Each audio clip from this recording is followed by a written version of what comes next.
All right, well, we'll go ahead and get started with part 2. All right, and before we begin, we'll just start in prayer, and let's do the St. Michael's prayer together. In the name of the Father, and the Son, and the Holy Spirit, amen. St. Michael the Archangel, defend us in battle, be our safeguard, the wickedness and snares of the devil. May God rebuke him, we humbly pray. And do thou, O Prince of the heavenly host, by the power of God, cast into hell Satan and all the evil spirits who prowl around the world seeking the ruin of souls. Amen. And St. Thomas Aquinas, pray for us. And Father, Son, Holy Spirit, amen. He'll be mentioned briefly tonight and more so on Thursday. All right, so just to kind of briefly summarize where we had left off on Monday, if you remember, we were in the High Middle Ages, as Christopher Dawson had called it, and we're kind of in that period from 1100, 1200, leading up to 1300, where Christendom really is starting to flourish. You have people really focused on God and putting God as the center of their lives. And one of the last quotes we used last class was this one from Thomas Madden, the historian. And he said, for people who lived during those times, this is the High Middle Ages, religion was not something one just did at church. It was science, philosophy, politics, identity, and hope for salvation. It was not a personal preference, but an abiding universal truth. Heresy then struck at the heart of that truth. It doomed the heretic, endangered those near him, and tore apart the fabric of community. So again, this is that mindset of where we're at. And this is going to be important to understand the first few things we talk about that occurs during this time. But God was the focus. People were trying to reform the church in every way, from the level of the papacy to the bishops, the clergy, the lay people. You see the monasteries reforming, the religious orders are being formed. And so people saw that salvation of souls was the supreme good, and the Catholic faith was to diffuse every aspect of your life. It wasn't simply what you did in your own private home. So everything was revolved around God. When you would walk into cities, oftentimes the tallest building would be the steeples or the spires of the churches, because it would indicate the church is the most important, God's the most important. So if it wasn't the biggest structure, it was usually in the center, maybe on the top of a hill or something like that, so everyone could see the importance of God. And you could find churches and shrines everywhere. People saw themselves as a community. Everything was intertwined. They were there to love God and love each other in every way. Sometimes in some cities, you would even see that the hours of the day were announced by church bells according to the divine office. You would see years often organized by liturgical feasts. Everything was pointed to God in every way. They had great devotions and processions. They were really trying to transform the community. And so during this time, we also see the rise of universities. And so you're going to see a great explosion in learning and education. The monasteries will be a big part of this because they are a key center for education.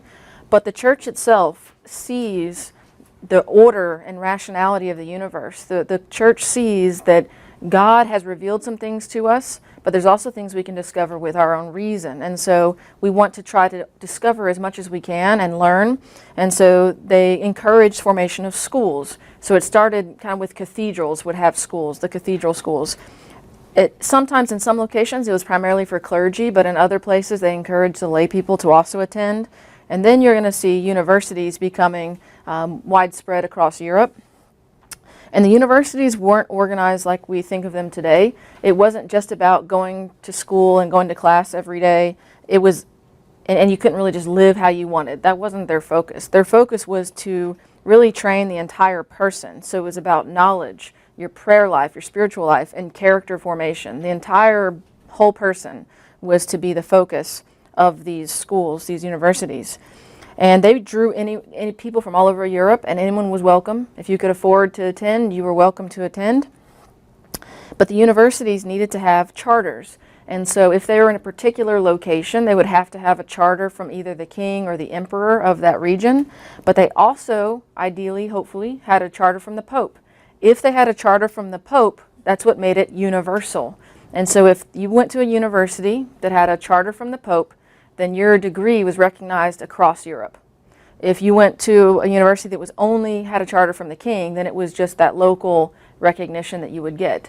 But in order to be universal, this university, this universal school, the Pope's charter made it something that as such across Europe your degree would be recognized. By the 1500s there are about 81 universities, and most of them had papal charters. About 53 out of 81 had papal endorsements. And so you're going to see a lot of growth in learning and education because of the universities. They encourage debate and discussion to try to really discover as much as we could. You're going to see explosion in the sciences and in various different academic specialties. We're going to see a lot of great advances that are made. Some of them will start in these centuries, and then you'll have this building a foundation so that centuries later you're going to see a lot of innovation. So we're going to see universities, and then in the monasteries we're going to have a lot of things with science and innovation that are discovered. So just a few examples. There was a Franciscan whose name was Francis Bacon. Around the 13th century, he's really called the forerunner of modern science. He's called the father of empiricism. He really popularized the scientific method, and so he's kind of well known for that. He emphasized observation and experimentation and really kind of led the way for what modern science does today. St. Albert the Great in the 1200s, he's one of the most famous precursors of natural science. He's so famous he even has a plant species named after him, and he also has an asteroid named after him because people do recognize the great impact he had in the natural sciences. He's probably most well known though for his pupil, who is Thomas Aquinas. Thomas Aquinas trained under Albert the Great and learned from him, and Thomas Aquinas has probably contributed more to a deeper understanding of revelation than any other theologian. And so Thomas Aquinas is very well known, and we'll talk more about some of what he contributed to ideologies and learning and scholasticism later. So he's just an example, and there's so much we could say about him, but we don't, just for time's sake, I'm going to stop there for now. There's also the Cathedral School of Chartres, France, and it really reached its peak in the 11th and 12th centuries, but it contributed greatly to great achievements in mathematics, architecture, philosophy, theology, really well known for its contributions. There's also a man named Father Nicholas Steno. He's called the father of the layers of the Earth's surfaces. So that investigation of different layers of the Earth, he's called the father of that. So he's a little later on in the 1600s, but from what happens in the High Middle Ages, we see a foundation built for really discovery and learning and education and innovation. Father Francesco Lana Terzi, he's called the father of aviation. So we sometimes think of the Wright brothers, but he, in the 1600s, he already started to delve into understanding aviation and flying, and so he's called the father of aviation, and he was a Jesuit.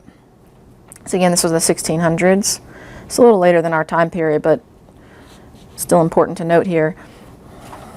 Father Roger Boscovich is called the father of the atomic theory. So we sometimes think about people who came later after him, but he's called the father of the atomic theory. He was in the 1700s.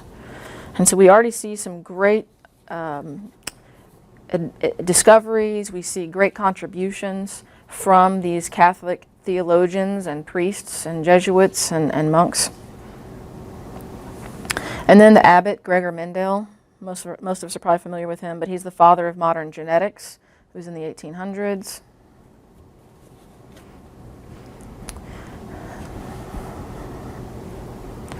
And then a big impact is going to come from the Jesuits.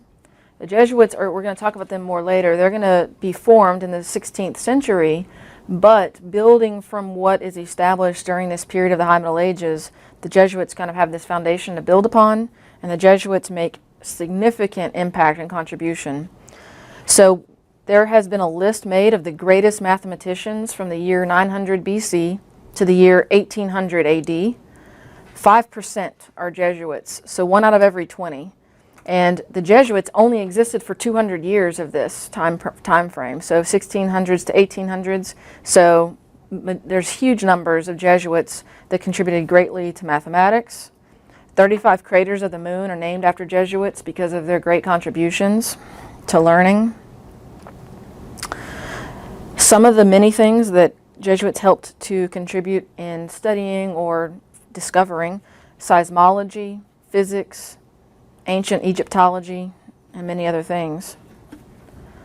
It's just a long list of some of the things they helped with to develop. They contributed to the development of pendulums and clocks, spirometers, telescopes, microscopes, optics, electricity, circulation of blood, wavelengths of light.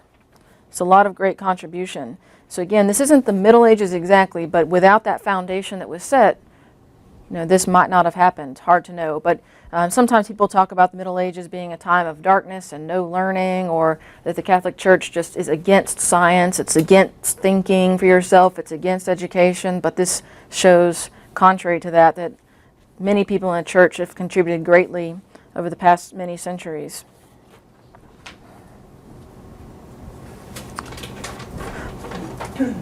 One of the greatest groups that I like to talk about are the monks.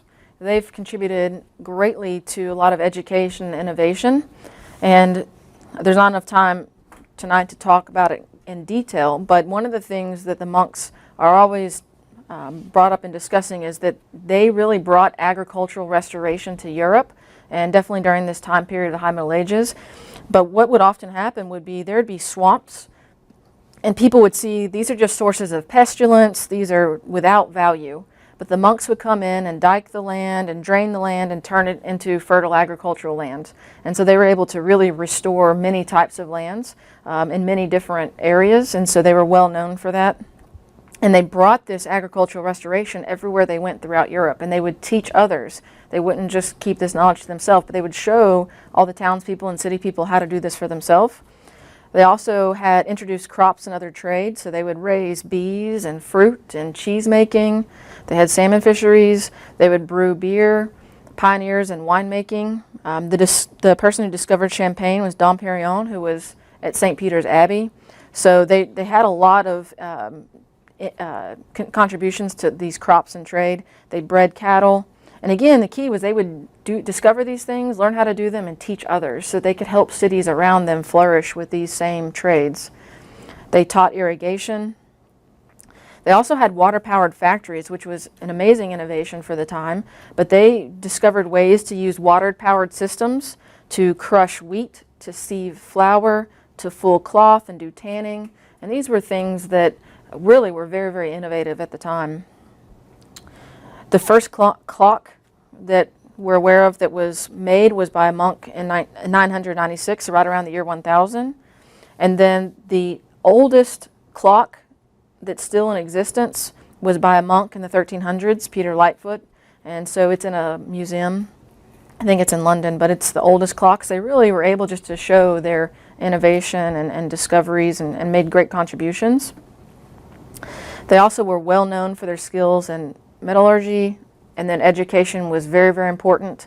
Everywhere they went, they helped to try to improve not only literacy, but just education in general.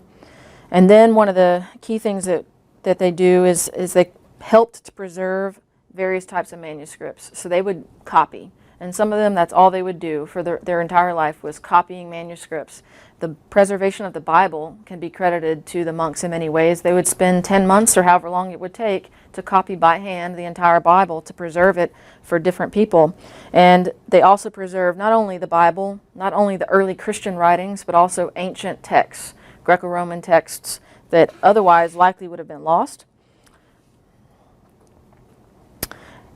And then there was a person who really was unsympathetic to the church and to the monks, but he admitted that in regards to the monks, they not only established the schools and were the schoolmasters, but they also laid the foundation for the universities.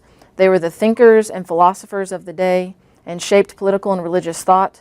To them, both collectively and individually, was due the continuity of thought and civilization of the ancient world with the later Middle Ages and with the modern period. And so one of the things that the monks did was they would help preserve things from generation to generation, because they were able to preserve, not only preserve it in texts, but also in their teaching. They helped to protect and preserve the liturgy, doctrines of the church at times.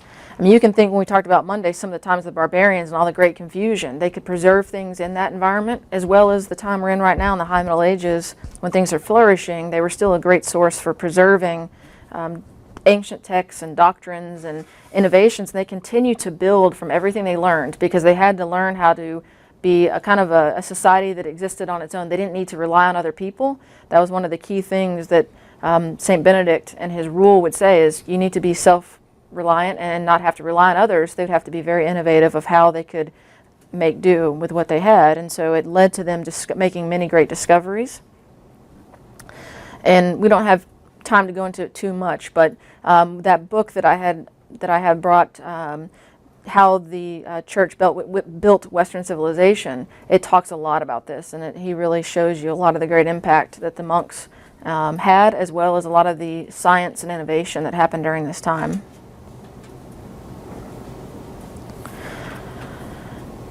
And so, having shown some of the flourishing and the peak of this period and how great Christendom was really flourishing, it wasn't perfect. There were still problems, there were still issues that existed. So the reforms that had been happening did a lot to help transform the culture, but there were still problems. And some of the things that persisted were the bishops and the clergy. You would still see the issue with them being too worldly, too ambitious, too powerful, really focusing more on wealth and politics than on the church. Now, not across the board, but you would just still have this creeping in at times. You would have pluralism, where you would have one bishop holding multiple dioceses. You would have absenteeism, where bishops weren't always in their diocese, like we talked about the other day. Nepotism is when bishops or clergy or even the Pope would appoint their family members or relatives to high positions, and that was a problem. And then you would have the issue of papal provisions, sometimes giving a diocese to a particular person for money in return. So it still wasn't perfect. We still have these issues that are there, and we're going to come back to some of these issues in a minute.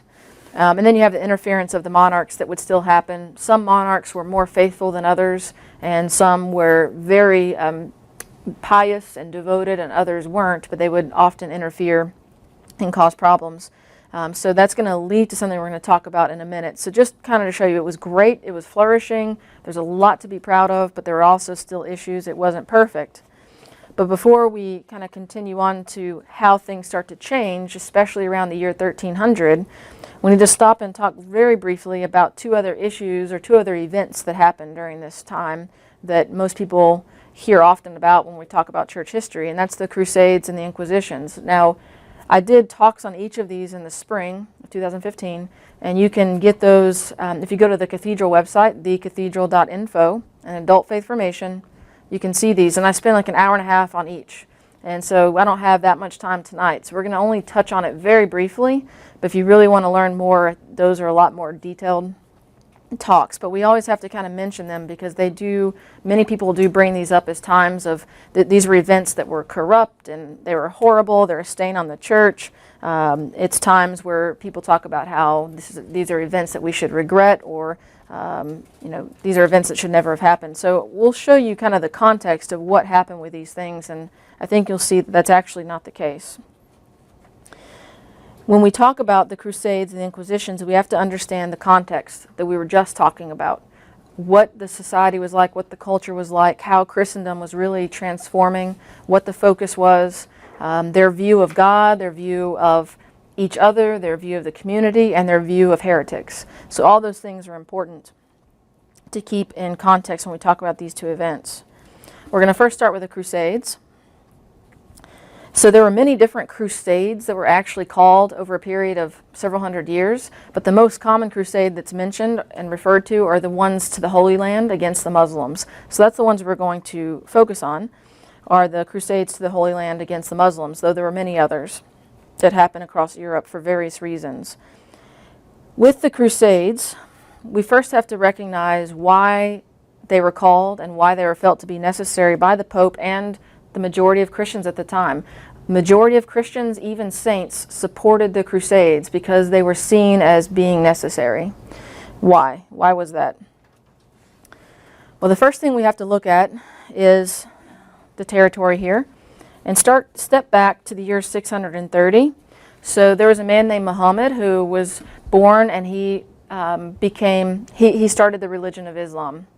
And he did this based on a vision that he had, and then ultimately, based on all the visions that he had, he created these doctrines and this teaching. Eventually, after he had died, his followers would write the Quran, which was a book based on the doctrines of Muhammad. But Muhammad started the religion of Islam, and one of their things was that there were two parts of the world. There was the House of Islam and the House of War. Their goal was to convert the world to Islam. So they would aggressively conquer territory by the sword, by fighting, and their goal, oftentimes they would go in and tell a king or an emperor and say, convert or die. Basically, you need to convert to the religion of Islam or we'll kill you and the people of your town.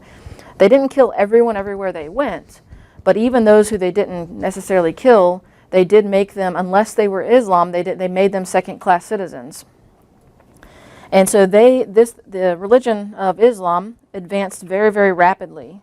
So from the year 630, when they first took the town of Mecca, by the year 720, so less than 100 years later, they had already conquered a third of what had been Christian lands.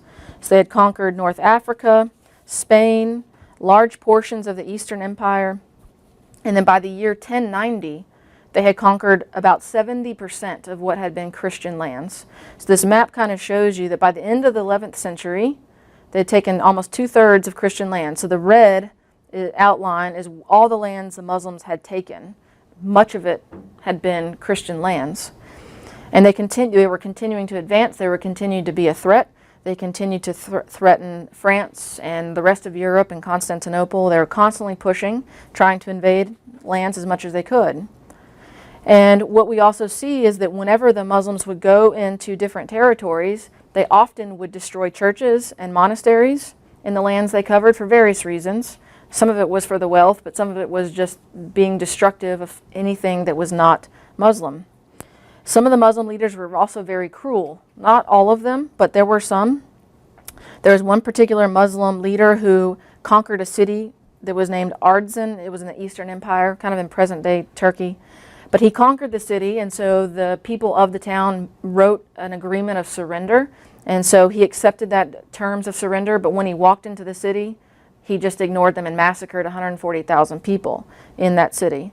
There was another Muslim leader who was in Jerusalem, and there was a bishop who was leading 12,000 pilgrims into Jerusalem on Good Friday.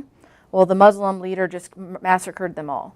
And so there was a lot that was happening. They were violent, and they were killing a lot of people, and they were also destroying churches. The Church of the Holy Sepulchre was destroyed multiple times. Churches, well-known churches, were destroyed and having to be rebuilt, only to be destroyed again in some cases.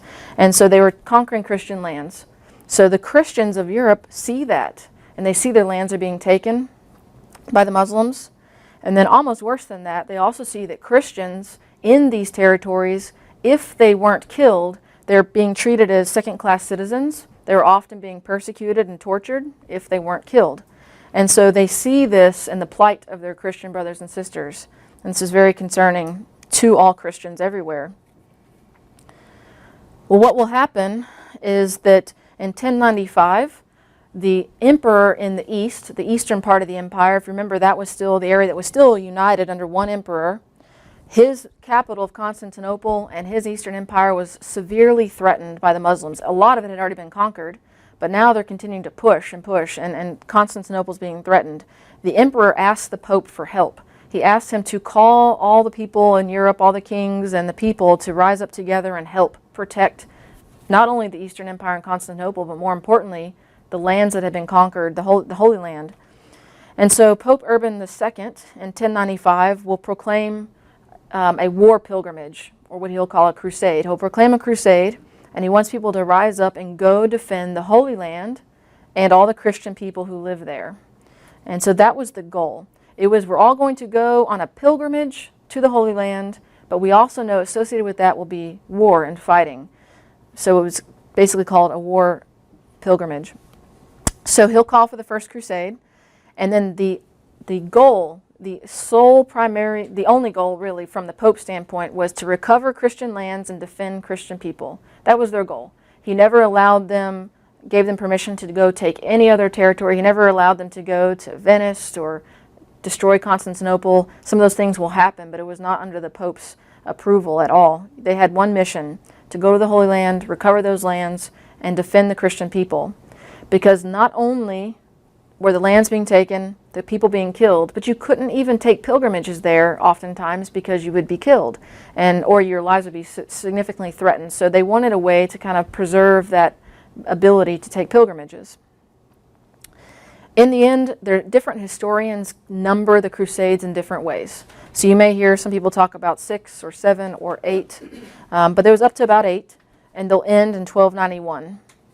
They're really successful in taking Jerusalem only on the first one, and then they will have Jerusalem for a time, and then they'll lose it again to the Muslims. They'll continue to fight, and then eventually they never regain the Holy Lands. So in 1291, they stop. Since I can't go into too much detail, I'm just going to focus on some key points about the Crusades. So as I mentioned, there are war pilgrimages.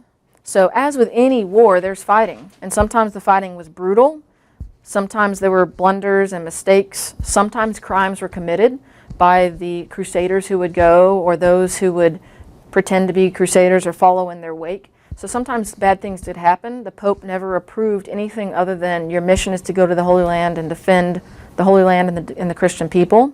So there were sometimes cases where even the Jewish people were attacked and killed along the way, but it was never approved by the Pope, and it was condemned, and those who did those things were condemned and sometimes even excommunicated. In the Fourth Crusade, in the 1200s, they do attack Constantinople. The Pope excommunicates them for doing that. I mean, it was never approved to do anything other than what the Pope called them to do.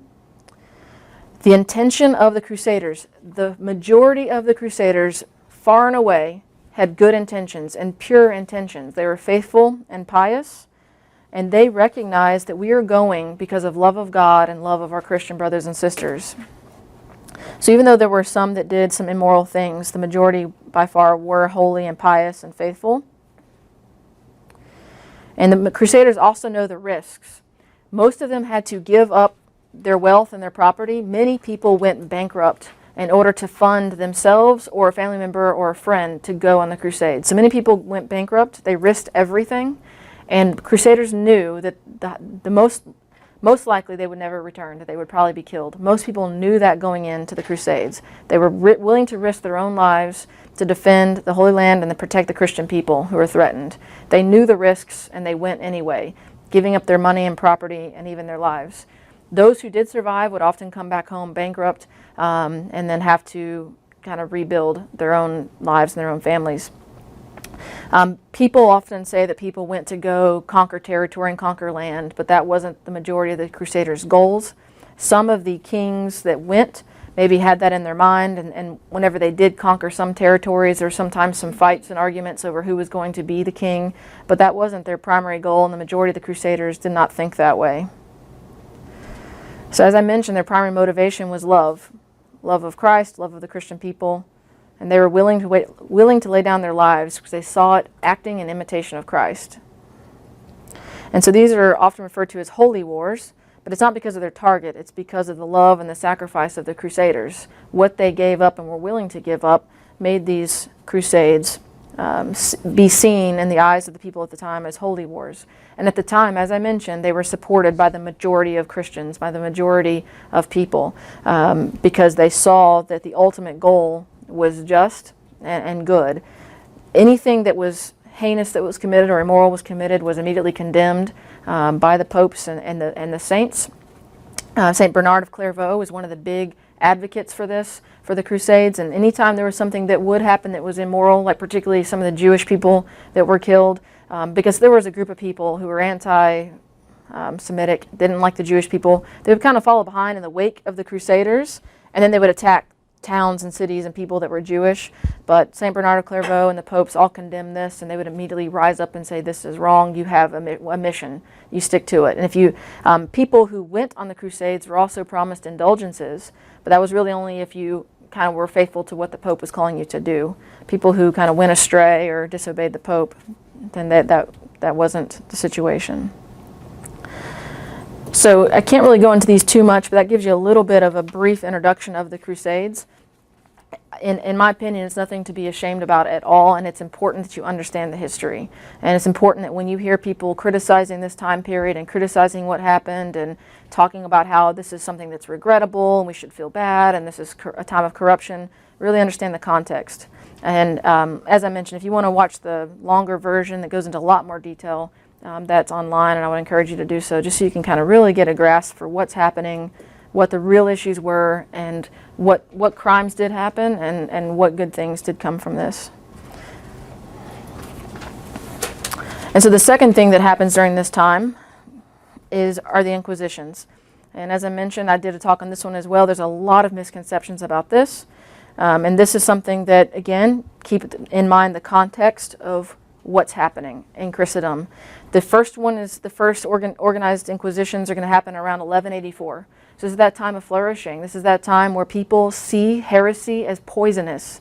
And they see that if we let heresy continue to exist, it's not only bad for the soul of the heretic, but it's bad for the community. It's going to poison us all. And so the church and the Christians see the threat of heresy and the seriousness of heresy.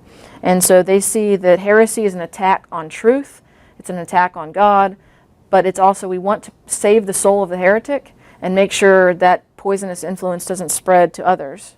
And so what happened is during this time, popes and different Christians would try to find ways to address heresy. Some of the things they did at first would be sending out some of the religious orders, like particularly the Franciscans or the Dominicans, and go out and address these communities where these heresies are rising up, trying to educate the people, trying to say, here's what the church teaches and here's what these heretical groups are teaching, to try to educate people and catechize.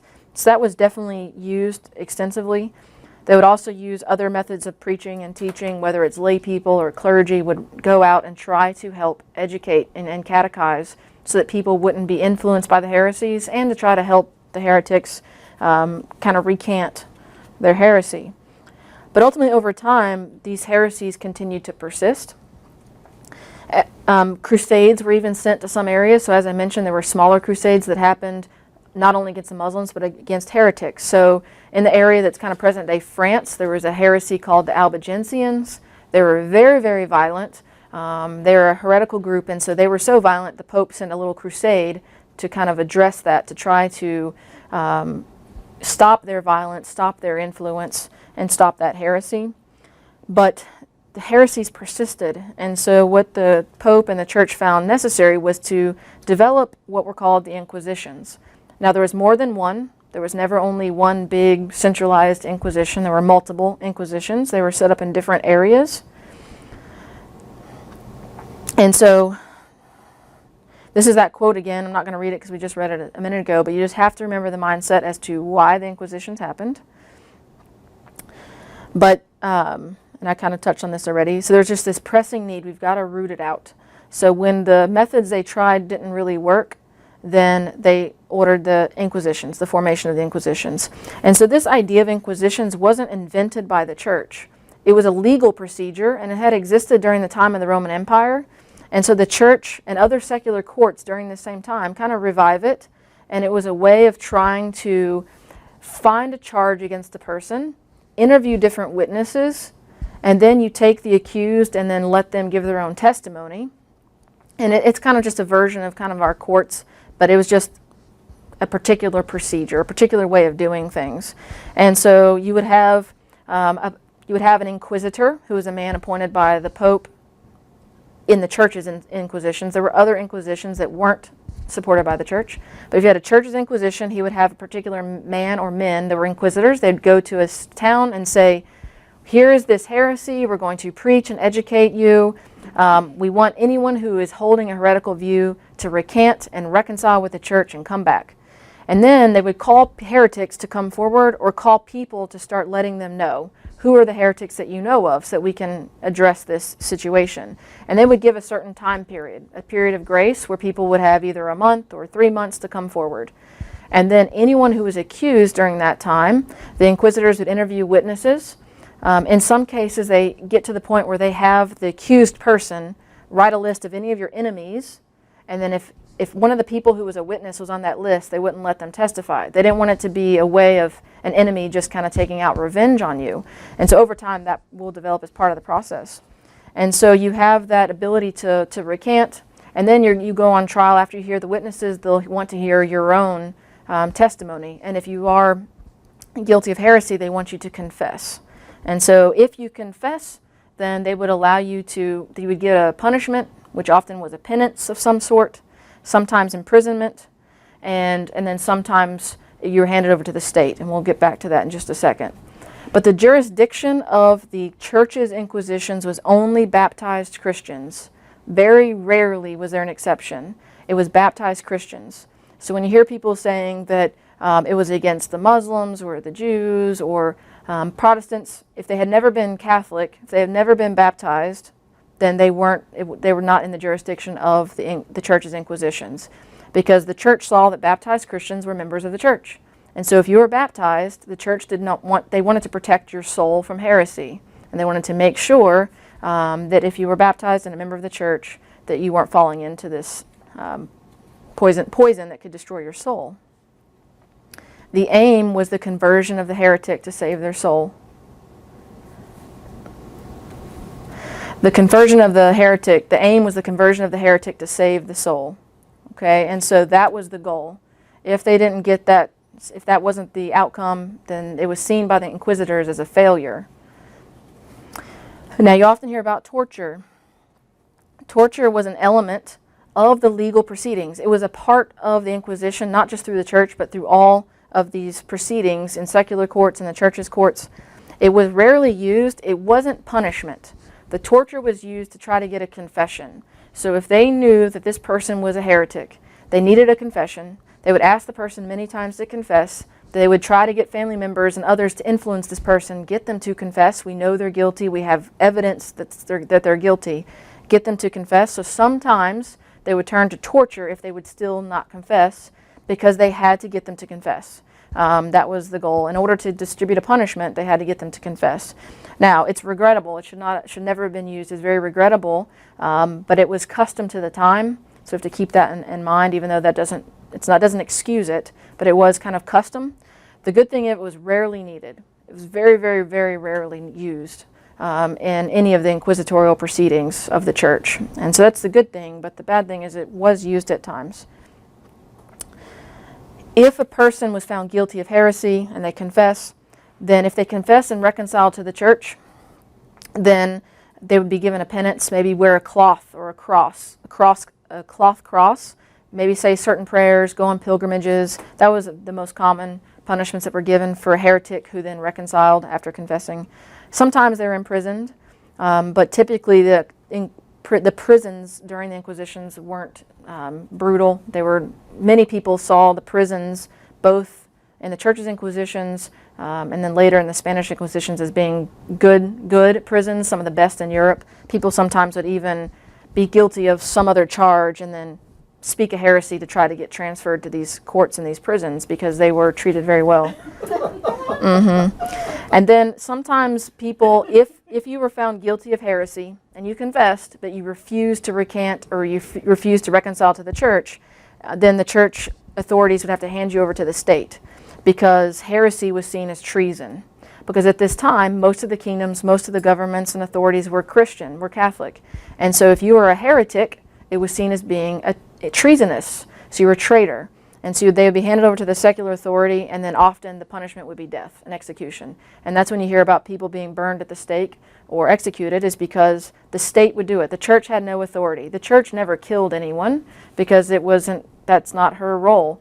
But once the church found these heretics refused to reconcile and recant, they would hand them over to the state, and then the state would often execute them. Now, this is very unfortunate, very regrettable that this happened. But again, the good thing is it was less than 2% of cases. And sometimes you'll hear myths and falsehoods about what happened, but every historian that I've read that seems to be trustworthy, it's usually 95 to 98% of the time this never happened. They did not have to be handed over. And then the inquisitors, as I mentioned, saw that they had failed. if they weren't able to convert the heretic. So they weren't out to try to torture and punish people. The medieval inquisitions of the church, there were multiple. As I mentioned, they kind of existed from about 1184 to 1300, and then they would end. Approximately 5%, maybe about 2,000 during this time, were executed by the state for heresy, is most numbers that I find. It's a small percent of people. And some say a little more, but most, it's somewhere between 2% to 5% are executed. Now there's something that was called the Spanish Inquisition, which was different. The Spanish Inquisition was different from the Church's Inquisition in the sense that this was run by the king and queen. So King Ferdinand and Queen Isabella, they called the Spanish Inquisition. The Pope initially supported it for a time, but then there were some things that they started doing that the Pope didn't agree with. So it was never really completely church-sponsored or church inquisition. It was a state-sponsored thing that they took a lot of ideas from the Church's Inquisition, but it was really state-sponsored. It was the king and queen, the monarchs. They were the ones who had oversight of this. But even with the Spanish Inquisition, there's a lot of myths out there about it. There's not enough time to get into why the Spanish Inquisition was necessary, but the king and queen were Catholic, and so they saw themselves as doing this to protect the church and their own monarchy. They thought there were going to be people who had falsely converted to the church in order to kind of infiltrate the monarch and infiltrate the government, and so they were worried that these people, they called them conversos, these people who had converted, they thought they were false. They thought they had falsely converted in order to infiltrate the state and the monarch, and so they were concerned. So they wanted to find a way to try to sort out who had converted sincerely and who had converted with bad intentions. And a lot of those in Spain at the time, there were Catholics, there were Muslims, and there were Jews. That was the primarily group of people. And so you had some Jews and Muslims converting for various reasons at various times, and that's what they were trying to sort out more than anything else. But even in the Spanish Inquisition, some of their prisons were seen as the nicest in Europe. The courts, the Spanish Inquisition courts, were seen as some of the most fair and most just across Europe. I mean, people really did not, the idea that sometimes exists today about the horrors that happened, it's not true. Some people, there's what's called a black legend, and that's about the Spanish Inquisition, and they'll say that there were 50 to 95 million who were killed. This is absolutely, completely false.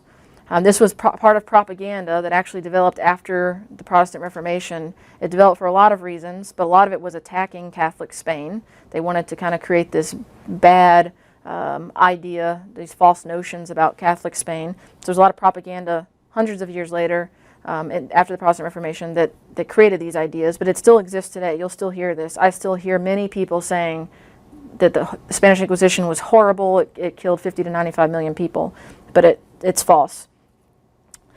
It's complete fiction. It existed for about 350 years, and most historians say there are about 4,000 that were executed. So still regrettable that anyone was executed for this, but it was nowhere near the numbers that are often reported.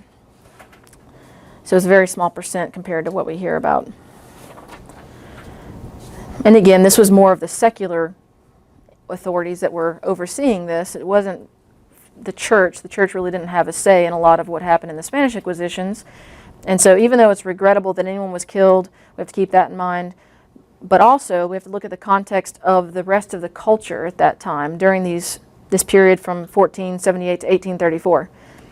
There were witch trials that were occurring during these centuries for about 300 years. About 35,000 are reportedly executed. I've seen different numbers, smaller and bigger, but there were tens of thousands executed. They were claimed to be witches, and so the state, the secular authorities, would be afraid of them, and they would kill the witches.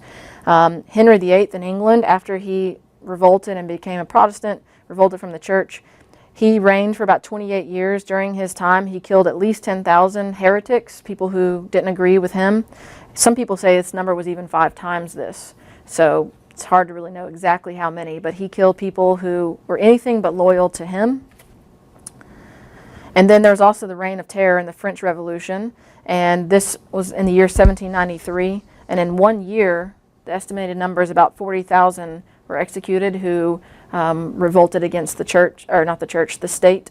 And so it was many Catholics, and including priests and religious, were executed and during this. And we'll talk about it briefly later.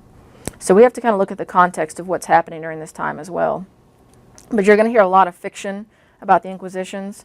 But I think the key is that there were many. It wasn't just one. The medieval Inquisitions that were overseen by the church did practice torture occasionally. It was regrettable but rare. They did hand some heretics over to the state who continued to be obstinate and refused to recant their heresy.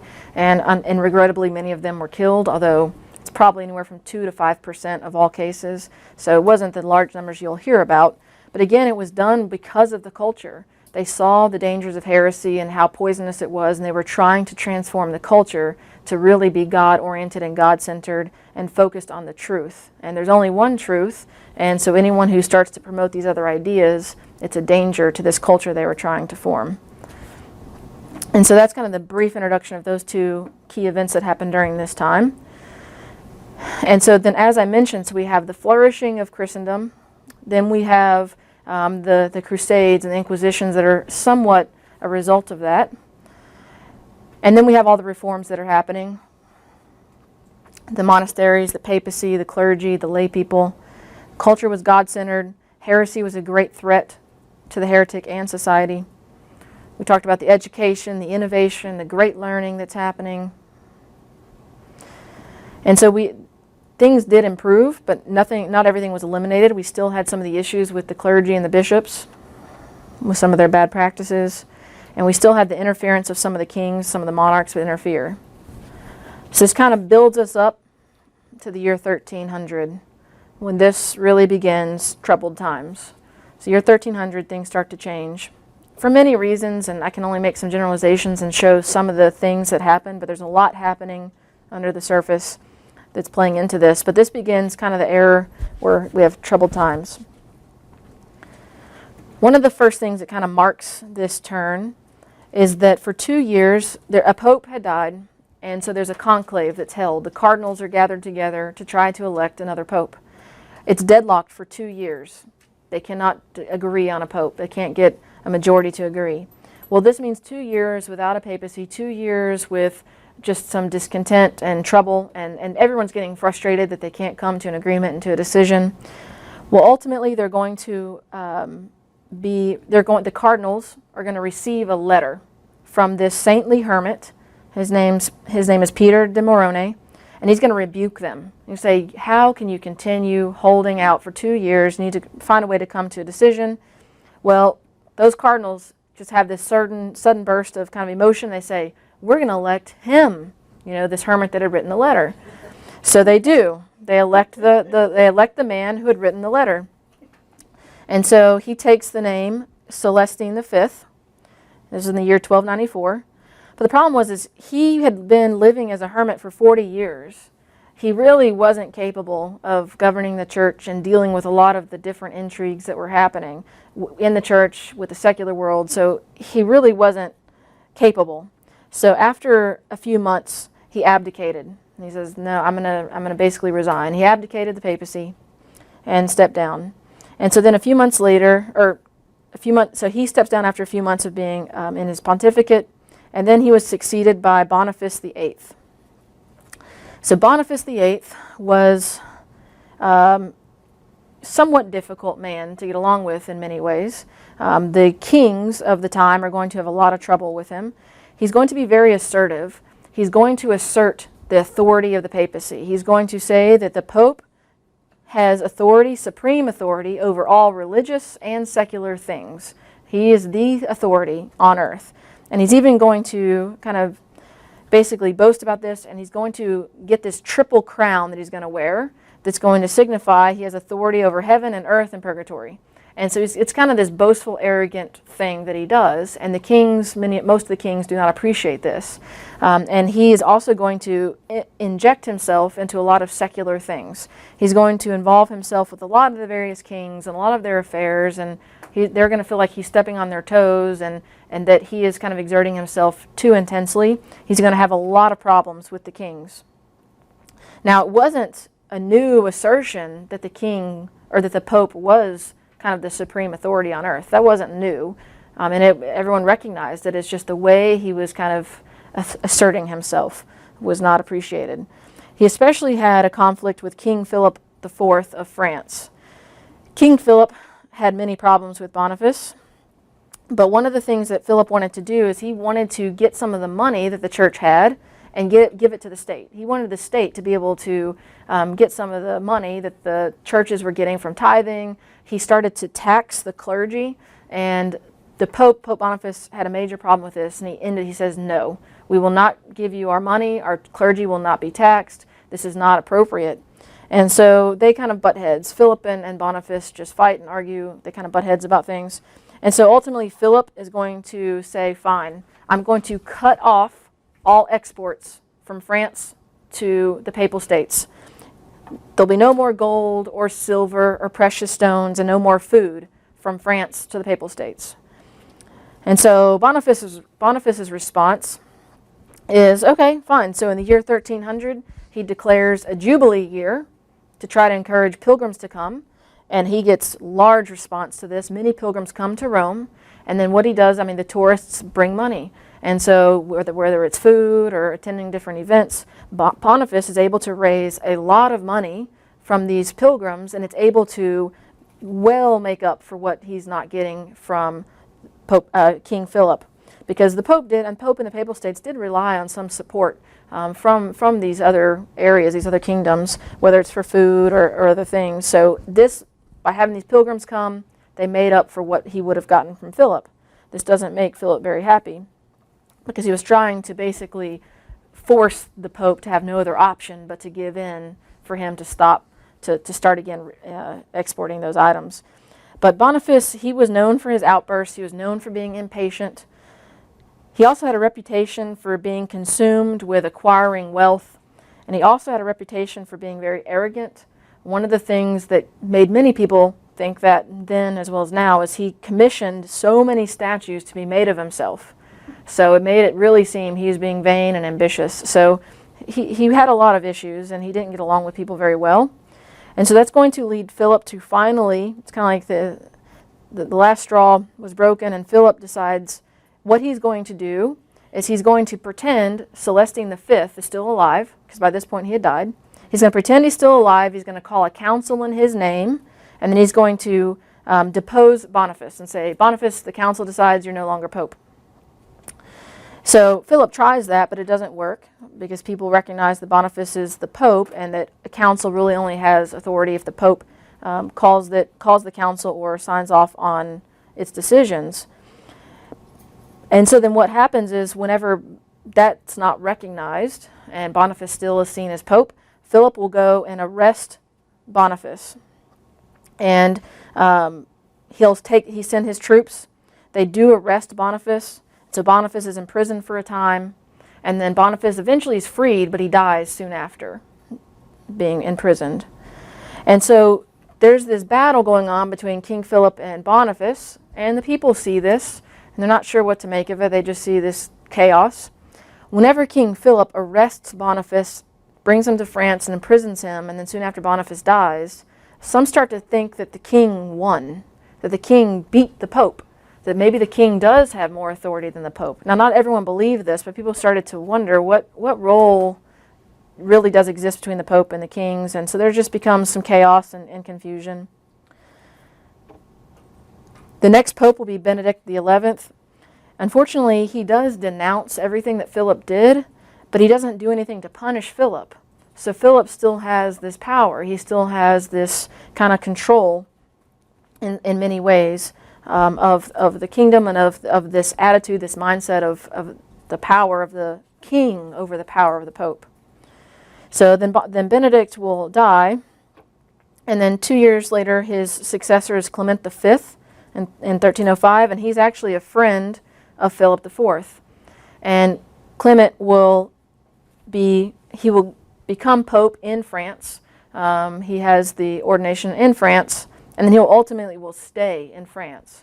He at first will roam from different places to try to find where he's going to stay. He'll settle in Avignon. And so ultimately what's going to happen is when Clement does this, and he stays in France, he never goes to Rome during his life, then for the next almost 70 years, the popes stay in Avignon. They don't go back to Rome.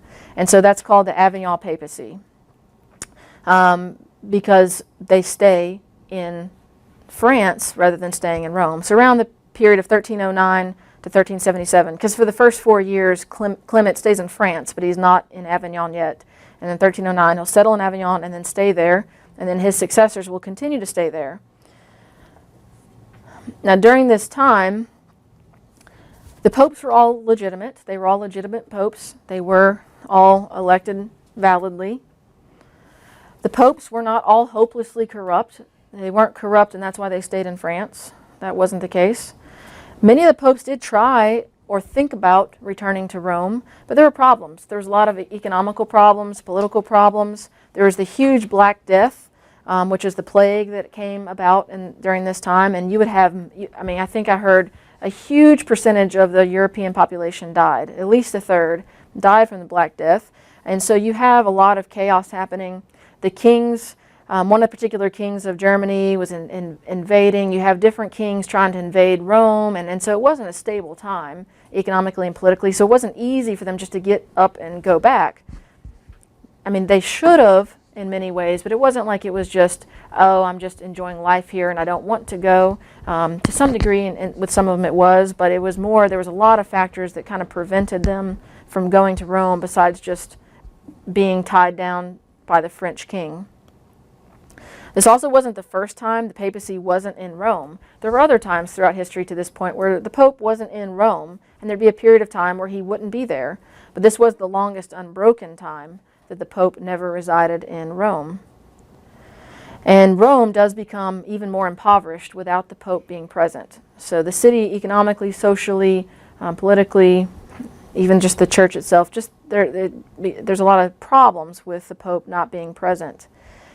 And then there's this perception that develops widely that the Pope is staying in France because it's this idea of extravagance. All he cares about is money and wealth and worldly things. He's indifferent to the church. What's important is his relationship with the King of France. And so the papacy loses its prestige and its spiritual leadership, and this is going to have a very lasting impact on the church and the world, that part of the world, this Avignon papacy. So it was a big deal that this happened, and it caused a lot of problems. And again, even though they were not all corrupt and they weren't all there for lavish extravagance and worldly things, but they had that perception. Because some of them were. Some of them did stay because it was easier, and it was this little, let me go back a couple slides. This was the place, that bottom church is where they lived in Avignon, so it's huge. And so, it was a nice place. They did get a lot of money and wealth and support from the French kings. There were some benefits of staying, but it wasn't just because of worldly things that they stayed in every case. There were several popes thought about going to Rome and tried. St. Bridget of Sweden, she tried to encourage one of the popes to go, but he just wasn't able to. And then eventually, St. Catherine of Siena, she's going to convince Gregory XI to return, and he'll finally return to Rome in 1377. And so that will happen. At that point, you'll have the end of the Avignon papacy. And then that's going to lead to some even further troubled times once he gets back. But what we'll do is we're going to stop and take a 5-minute break, and then we're going to come back and talk about a great schism that happens, and then we're going to lead up to the time of the Reformation. So it's about 7:29.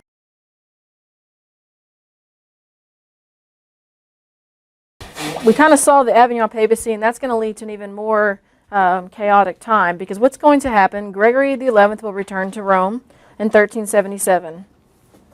So you can imagine they haven't been in Rome for 70 years. So he comes back and he dies.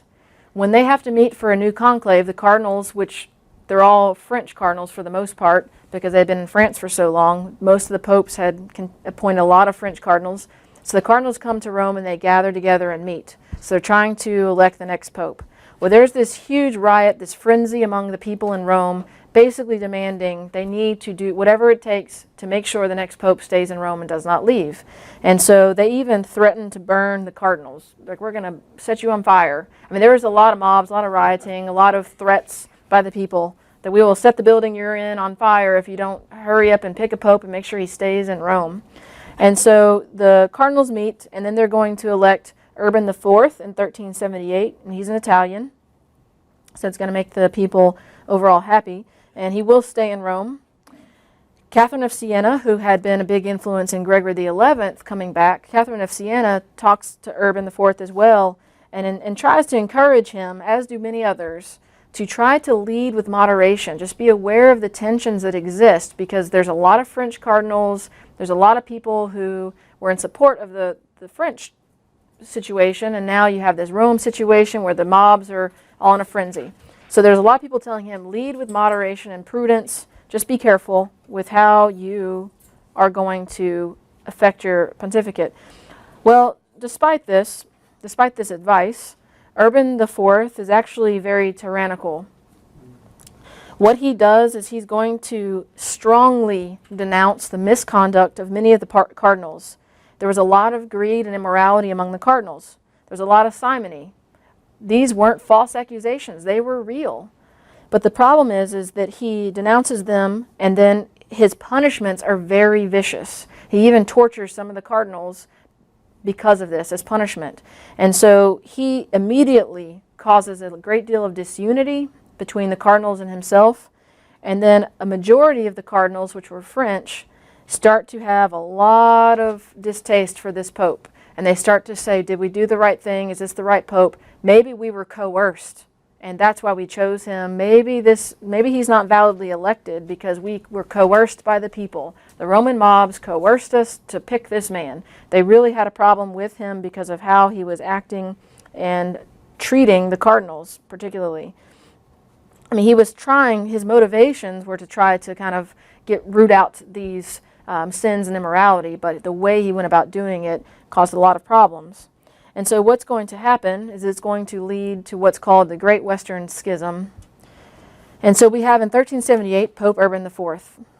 That same year, because he caused problems very quickly, what these cardinals are going to do, because 15 out of the 16 that elected Urban withdraw support, and they gather together on their own and hold a council, and they elect a pope. They say, well, he's not valid because we were coerced to elect him. The Roman mobs forced us to do it. So he wasn't valid. They denounce Urban, and they elect their own pope. And they elect a man who will take the name of Clement VII. And then he's going to go back to Avignon, France, and that's where he will stay during this time. And so sometimes it's called the anti-pope from Avignon. So anti-pope means not valid pope. So you can have two men at any one time claiming to be pope, but you can't have two valid popes. There's only ever going to be one valid pope.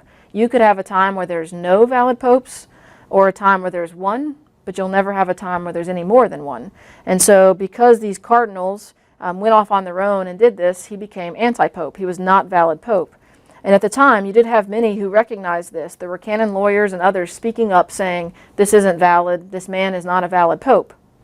The problem is because Urban was causing so many enemies, creating so many enemies, a lot of people agreed with the cardinals. And they say, yeah, these cardinals are right. They were coerced to do this. This man isn't validly elected. And so you see certain countries, France, Spain, Scotland, they side with Clement VII and say he's the valid pope. You'll even have situations where you have amongst a diocese, clergy will support one of the two. So some may support Urban, some may support Clement, thinking they're the valid pope. You'll even have bishops that are divided, thinking one is valid and the other is valid. And so you'll have different people claiming different things. It's going to lead to great divisions in the church. And what even in many ways becomes worse is each pope, Pope Urban and then anti-pope Clement, is going to appoint their own cardinals, appoint their own bishops, appoint their own archbishops, appoint their own abbots. So now you have these two men acting as popes, even though only one is valid. And so it creates great, great chaos. Over time, Pope Urban is going to continue to be not well respected, and then some of his successors don't necessarily change that, and over time you'll have other countries that start to support the anti-pope rather than the valid pope, not supporting him as anti-pope, supporting him as he is the valid pope. And so for many years you have this problem. And so you're going to see from Rome, which is the valid pope, the valid papal line, Urban will die, he'll have a successor, and then he'll continue to have successors until Gregory the 12th in 1406. Then from Avignon, you're going to have Clement, and then he will eventually die, and then Benedict the 13th will become anti-pope. What's going to happen is in 1406, whenever Gregory, the man who becomes Gregory the 12th, is selected, when he's selected, they make the cardinals who appoint him say, you must take a vow that as soon as we appoint you, that you will immediately call a council and abdicate, and we're going to solve this problem. We're going to have you, Gregory, and Benedict meet, and you'll both agree to abdicate, and we'll dispose him. That way we can get rid of all these different controversies and finally come back to having one pope that's recognized by everyone. Well, Gregory actually is worried that he agrees to do that, takes the vow, but he's worried that as he starts to get to know this man Benedict, he doesn't trust him. They set up a meeting so that they're going to come together, and Gregory's going to call like a council in a sense, and Gregory will abdicate, meaning he'll resign, and then they'll depose Benedict. But Gregory starts to get suspicious that Benedict is agreeing to do this, but he's not going to.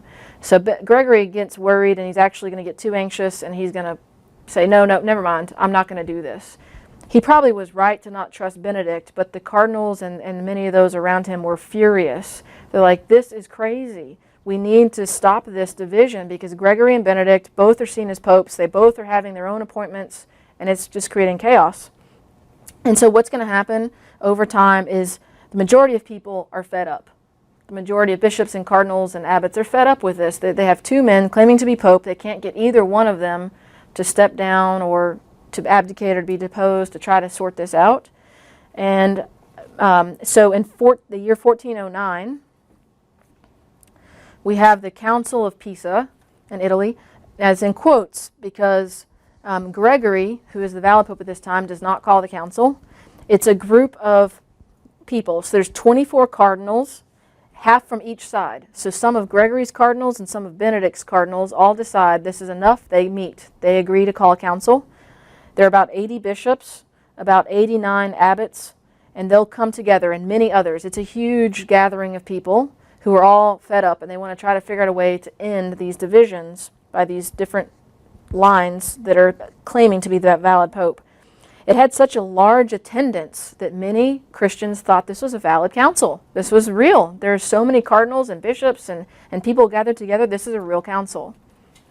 The problem was that Gregory never called the council and never approved of it, so it's not valid. But the outcome is the council is going to depose of these other two men and then appoint a man who's going to take the name of Alexander V. So now what you have are three men claiming to be pope, because Gregory and Benedict don't acknowledge this council. So now you have three men claiming to be pope. Gregory, who's the valid pope, and then Benedict XIII and Alexander V, who are both anti-popes. But the more serious issue is that the majority of Europe thinks Alexander V is the valid pope. Of the three, Gregory had the weakest support.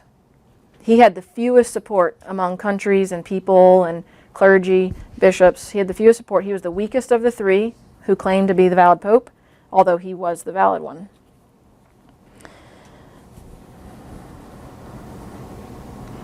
So then ultimately it's going to continue to be problematic, as you can imagine, with three men claiming to be pope, three men electing their own cardinals and bishops and archbishops. It just continues to be a source of significant confusion and disunity. So then you're going to have, in 1415, they're going to have the Council of Constance that'll be called. And at this time, and at first this is a council in quotes, because at first it's not valid, but you'll have Pope Gregory XII in Rome, Benedict XIII is in France, He's the anti-pope. And then the anti-pope in Pisa, Italy, is Alexander V, who had by this time died, and it's John the 23rd. So these are the three men claiming to be pope. So what they do is, the strongest of the three lines with the most support is John the 23rd. So they get him to call a council in 1414.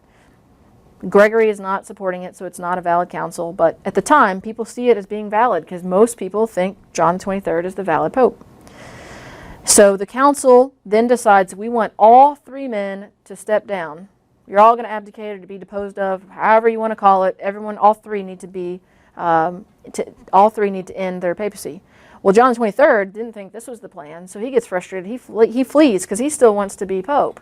He still wants to be have the papacy. So he doesn't like that idea, so he flees. And then the council deposes him. The council's not yet valid, though. So what the council does is it goes to Gregory XII, and it convinces him to call the council validly. And so after some convincing, he does. He will call the council validly. And then in 1415, and then they'll say, okay, now the council's called validly, now it's valid. We want you to approve John the 23rd being deposed. So he does. And then Gregory will abdicate. He'll step down. And then the council during this time will also depose of Benedict the 13th. So now finally all three, Gregory abdicated and the other two are deposed. So now we don't have a pope. So now the Council of Constance that is valid will elect Pope Martin V in 1417. So finally, we have this crazy, chaotic situation resolved to some degree. Now, Pope Martin will be succeeded by a man, Eugene, and he will also have an anti-pope at the time, another man who challenges him, but it's not as big of an issue as this one. And then from that point on, you won't have that happen. But this was a chaotic, crazy time, and imagine 1417. 100 years before Martin Luther will do what he does. And so you can start to see where this is going to start to lead. We have a lot of problems that are developing. And then not only that, what's going to happen is you're going to have a rise in what is called conciliarism. People are going to start to see the council has more authority than the pope, because it was the councils that were able to finally sort this out.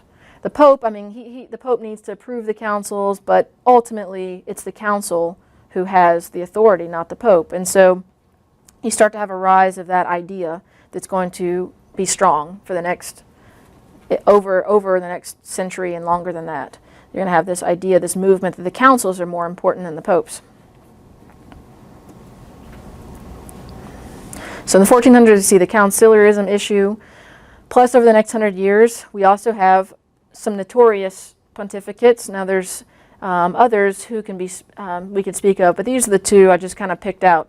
So Sixtus IV, towards the end, in 1470, he had a big problem with nepotism. He appointed many of his relatives and family members into very important roles in the church and in the secular world. But even more notorious than him was Alexander VI.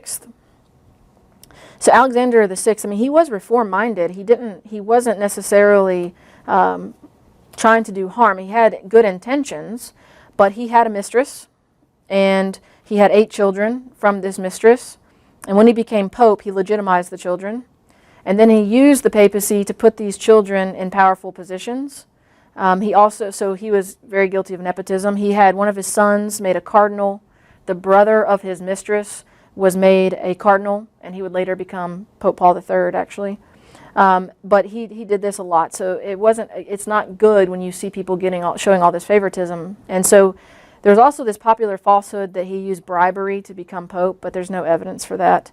But he did despise corruption. I mean, he did try to correct some of the corruption and immorality, but he just never was successful at pushing through a lot of the reforms.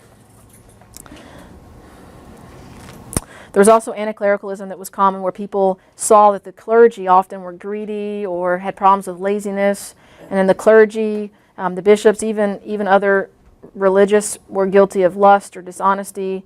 And so there was this happening. I mean, it existed just like it always has and always will. Sin exists, and there's going to be sheep and goats, and then the wheat and the weeds in the church. But this is happening, and definitely, unfortunately, among some of the clergy. And so people recognize this. They see there's a need for reform as we get closer to the 1500s. But during this time, even though there's some confusion and chaos, there's also a great deep spiritual movement that still continues to happen. people see the need for reform, and so they are working to have a lot of spiritual renewal. And so you'll see a lot of piety, a lot of traditional piety. The printing press is invented in the year 1450, so this allows the production of mass books and the books of hours, different manuals of instruction that people can do for prayers. There's a great devotion to saints at this time. They'd have pilgrimages to holy sites and shrines. There's a great devotion to Christ's Passion. You'll have the Stations of the Cross kind of be formed at this time. Great devotion to Mary and St. Joseph. So a lot of great devotion, a lot of piety that would be happening during 1300s to the 1500s. There's also a lot of great Eucharistic adoration. Unfortunately, this was so great sometimes that people wouldn't go receive the sacrament. They would simply go to Eucharistic adoration. And so some of the bishops and theologians had to remind the people, you need to go receive the sacraments. I mean, Eucharistic adoration is wonderful and great, but you need to receive the sacraments. These are just some of the saints. But also during this time, 1471 is when Thomas Kempis died, but he wrote The Imitation of Christ during this time, and it was one of the most widely read books then as now, along with the Bible. So you can see the spirituality in his book, and that was really some of the things being promoted at this time. So a lot of great humility and charity, trying to transform the soul spiritually. And then as we get to the 1500s, I heard one historian saying recently that if we were to be taken from today and imported back then, you would see a lot of great spirituality on the surface. It's just sometimes it wasn't always in a deep conversion. It wasn't always a deep understanding of doctrine, but there was a lot of spiritual piety, and sometimes sincere, sometimes more superficial. Like he had said that sometimes the kings would be Catholic, and so they would say, well, I'm Catholic. I'm a great Catholic king, so whatever I do is Catholic. So even if he didn't do things in accord with the church, because he was seen as being a great pious Catholic leader, whatever he did was, okay, well, that's now church teaching. So there'd be kind of this confusion about doctrines and things, but there was a lot of great spiritual piety. And that's going to lead us to the 1500s. I'm going to skip the intellectual stuff because we're going to actually come back and talk about that. But on the eve of the Protestant Revolution, you have piety and corruption. Both have happened. The environment's rich but also confusing. You can see what's been happening over the past 100 years, 200 years. And so then we enter the Baroque age in the 1500s. And reform is going to be called for by all people, Catholics from all levels. And it's separate from the Protestant Reformation. There's a lot of reform happening without even what happens with the Protestant Revolt that's going to happen soon. There's already a movement for reform. And you're going to have the Fifth Lateran Council, which was a very important council that meets. They don't proclaim any doctrine. It was mainly disciplinary, trying to address some of the issues. It's trying to kind of address some of the issues with the bishops and the clergy, trying to kind of call them back to draw them out of their immoral behavior, stopping some of the simony, stopping some of the other practices that were really kind of being harmful to the church. The practice of the bishops neglecting their diocese, not being present. They tried to call the bishops to be present in your diocese, don't be absent. We don't want bishops holding multiple dioceses. It's just not helpful to the faithful. You can't be a effective shepherd.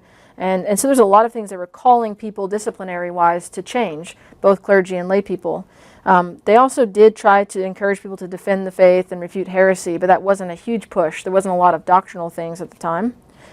And so you see this council, but the problem is that the reforms it calls for never really kind of are effective. And people don't necessarily, this is one of the councils many people forget about ever having even happened. I mean, it's not, a lot of the things it calls for aren't enforced as well as they could have been. But during this time, you also see the monasteries are reforming, religious orders are reforming. You see new religious communities that come into play. The Capuchins, Ursulines, Theatines, the Spirituals, and then a big one is the Society of Jesus, the Jesuits in 1540. And so they're going to be one of the most influential during this time. And so they're going to live in communities when possible, but they're going to take a vow of poverty, chastity, obedience, and then a fourth vow that was special obedience to the Pope. And then their motto is Ad Majorem Dei Gloriam, for the greater glory of God. So they tried to discern that everything they did was for God's glory, and they would try to follow God's will, not their own. They tried to find an effective way of winning people to Christ. They recognized that some people, you need to go and reach out to them boldly and sternly, but other people needed something more soft and to be led by indirection. So they recognized you had to evangelize in different ways for different scenarios, but they were very big evangelizers. They had a lot of great missionary zeal. They were very educated in many cases. They would come to known as huge educators. They would form a lot of universities. They would form a lot of the secondary schools, and so they would have a big impact on education. And probably no religious order in the history of the church, except for maybe the Franciscans, grew as rapidly as the Jesuits. So less than 100 years later, they had about 16,000 men. So they grew rapidly. So all this is happening, and a lot of this is happening not as a result of what will happen with the Protestant Reformation, but it's happening on its own because there is a need for reform in the church. And we're going to come back and talk a little bit too about what happens with the church and her response to Protestantism, but we first have to stop and say, okay, let's talk about what happens with the Protestant Revolt.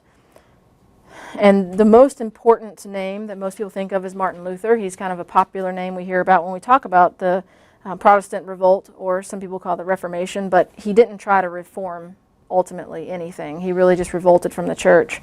But Martin Luther is probably the most common figure that people will talk about, but really most historians, a lot of the Catholic historians, say that Martin Luther was important because he kind of ignites this and kind of gets other people into this idea of let's reject the church or let's question the church. But probably the most important player in the Reformation itself was England. Because what's going to end up happening is for 150 years, you're going to have Catholics and Protestant countries fighting. Because ultimately what's going to happen is you're going to have the Catholics, and then you're going to have small communities or governments join up with some of these Protestant groups. And they're going to join together, like you're going to have Germany that's largely with Luther. You're going to have Geneva with Calvin. You're going to have Zurich with this man named Zwingli that we'll talk about. And you'll have all these other groups that'll rise up, and they'll form kind of this harmonious relationship with the local secular leaders. And so the Protestant countries are going to turn on the Catholic countries and fight. Sometimes the Protestants will fight amongst themselves, but a lot of the wars will be between Catholic countries and non-Catholic countries for about 150 years. Because England revolts from the church, Henry VIII, he'll leave. Because England rejects the church and now kind of becomes Protestant because of their rejection, with England joining this fight against the church, the military and manpower and money that England could provide leads that in 150 years what's going to happen is a stalemate. The Catholic countries actually were a lot stronger, a lot wealthier until England sided with the Protestant countries. Catholic countries would have been stronger, probably would have been successful and would have probably been able to suppress these countries that were revolting because they were strong militarily until England. Once England joined the fighting, the result ends up being a stalemate. And then in 1648, we're going to see it's a stalemate. They have to end up just kind of agreeing to disagree. They're going to have this Peace of Westphalia that's going to try to end the wars. We're going to talk more about that. So England's an important figure, but we do have to kind of step back, though, and look at some of these individual actors and see what happens. So with Martin Luther, he became a monk. He was Catholic, and he was kind of scandalized by some of the worldliness of some of the clergy that he met. And so he decided to become a monk, kind of on an impulse. And then he eventually also becomes a priest. In his education, the way that he was formed, he was influenced by some ideologies that we're going to talk about later, but humanism, nominalism, he's influenced by these ideologies, and he's going to believe that God was remote, all-powerful, and angry. And he's going to be very scrupulous. He's going to become paralyzed by the conviction that no matter what he does, he's damned, that he's going to hell, no matter what he does. So he's kind of paralyzed by this. And so he's going to start rereading Scripture, rereading the Bible, to the point where he sees that actually St. Paul doesn't say what the church has been teaching. St. Paul says that man just lives by faith alone. All he needs to have faith. Because what the Bible shows us is that we're just wretched, that we're hateful in the eyes of God because of sin. There's nothing that we could ever do. We cannot be interiorly transformed. We're just always wretched because of sin. So if we just have faith and trust in what Christ did, we will be saved. And so he's going to see that the gospel shows us laws and how to live, But it's not something we have to obey. It's just simply showing us this is how God calls you to live, but you're utterly unable. You cannot live this way. There's no way, because of your sinfulness, there's no way you're going to ever be able to live this way. And so one of the things that he'll say is that sin and sin boldly, because it doesn't matter. If you have faith and faith in Christ, you'll be saved. There's nothing more that I needed to do just in order other than to have faith, and I'll be saved. He didn't believe in needing to do penance. He didn't believe in indulgences. He rejected purgatory. He's going to reject the sacrificial nature of the Mass. He's going to reject the notion of the communion of saints, intercessory prayer. He rejects the Church's teaching about sacraments in the sense of they give us grace and can transform us. He still sees that marriage and baptism and the Eucharist are necessary, but they're more symbolic. With the Eucharist, he believes there is some real presence there, but not in the same way that the Catholic Church had taught. So he kind of changes the sacramental system and sacramental understanding because of many things that he reads in Scripture. And then he just starts to believe that, I don't need the Church to tell me what to believe because I can read the Bible and understand it for myself. And he thought what the Church had been teaching all along was wrong. And ultimately, he's going to reject the hierarchy of the Church. He'll reject the priesthood. He's going to reject any need for priests or priestly vestments. He'll get rid of a lot of the altars and things like that are a part of the Mass because it's not necessary. And Luther had a temper. He had a certain lack of self-restraint. He wasn't a particularly good theologian, but what made him effective was his manner of speaking, and he could speak to the people in a vulgar way, using their own language, and just in his tone, he was able to move people very well with his speech. He was a professor at a university, the University of Wittenberg, and then in 1517, he created what's called his 95 Theses, which are a list of 95 things that he believed. Many of them were contrary to the Church, and he posted them, made them public, and then that's his first act of kind of revolting. And then he'll continue to do this. He'll have a debate with a Catholic theologian, Johann Eck, in 1519, and he'll pretty much formally kind of break with the Church during this debate, because there's going to be many things that Johann Eck brings up. He's going to debate purgatory. Martin Luther rejects that. But Eck is going to use the Bible and say, you can see evidence for purgatory in the book of 2 Maccabees. Luther will say, well, that book, I reject that book. That book doesn't belong in the Bible. And so he's going to end up rejecting 7 books of the Bible. He's going to say that some of these things the Church has taught are just inventions. They just want to get money from people. Or that, because he had a problem with some of the indulgences, he had a misunderstanding. And there were some abuses of indulgences at the time, but he just completely misunderstood much of what the Church taught. So he's going to break with the Church by rejecting 7 books of the Bible, rejecting much of her doctrines and teachings, and kind of inventing many of his own. And one of the things that makes Martin Luther effective, not only his speech, but also the printing press had been developed. And so Martin Luther and many of those who are the Protestant revolutionaries are going to use the printing press to circulate their ideas. They're going to create propaganda and circulate it in mass. And so their ideas can move a lot more quickly with the invention of the printing press.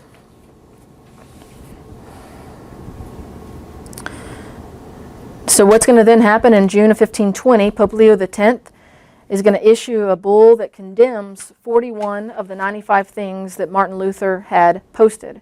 And he's going to give him 6 months to retract these teachings. He's going to say, you have 6 months to retract these teachings because they're wrong. They're condemned. Well, 6 months later, in December 1520, Luther takes this bull, this paper, the bull that the Pope had published, and burns it. And he also burns the Code of Canon Law, basically a public way of saying, I don't care what the Pope says, I reject the Pope, I reject the Church. It's a very publicly burning these items. And then in January of 1521, Leo will issue an excommunication, so Luther's excommunicated.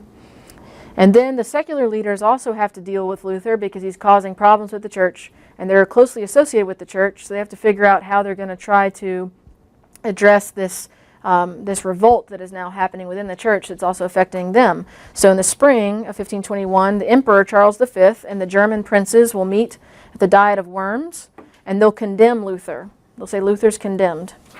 But the problem is a lot of the German princes are kind of sympathetic to Luther, and they actually like this idea of rejecting the church, because they're starting to see that if they reject the Pope, they're not going to be tied down by the papal authorities and by some of these spiritual things. There's a lot of things they can do if they're not having this relationship. So they're not opposed to this idea. They're kind of sympathetic. So they're going to protect Luther. But then what's going to happen is we're going to start to see in many other countries, this is going to kind of be contagious. Other people are going to start to revolt as well from the church. So we have Martin Luther, who's primarily in Germany. His ideas will spread, but he's largely in Germany, and he'll have the protection of the German princes. Ulrich Zwingli is going to be in Zurich, Switzerland. He's around the same time as Luther. He's going to be pretty defensive that his beliefs are not from Luther. There may be some influence from Luther, but he's going to claim that Luther was not an influence. These are things that I've kind of come up on my own. But what Zwingli will do, Zwingli was a secular parish priest. He became involved in politics. Over time, he became very prestigious and a very important figure in the town of Zurich. He first publishes his ideas of reform around 1522, so not long after Luther. And he's going to really adhere that the Bible is our sole rule of faith. Luther also had that same idea, that all we need is the Bible alone. We don't need the Pope. We don't need a hierarchy or a church. We can read the Bible and know what God has revealed. So Zwingli will do the same thing, that all we need is the Bible. In 1523, he's going to reject the idea of veneration of saints, reject images, the sacraments. We don't need good works. We don't need indulgences or penance. He's going to destroy altars and relics and statues. He takes the sacred vessels like the chalices and monstrances and melts them into coins, and he's just going to destroy church property. And then he's united with the state. So the secular leaders of Zurich are in support of Zwingli, and so they all do this. So all the property from the church that's destroyed, it's all seized by the state. And the state will also suppress the monasteries. And so Zwingli has similar ideas to Luther, but you can kind of see that these revolts are tied into the secular authorities. They need the secular authorities to protect them and support them.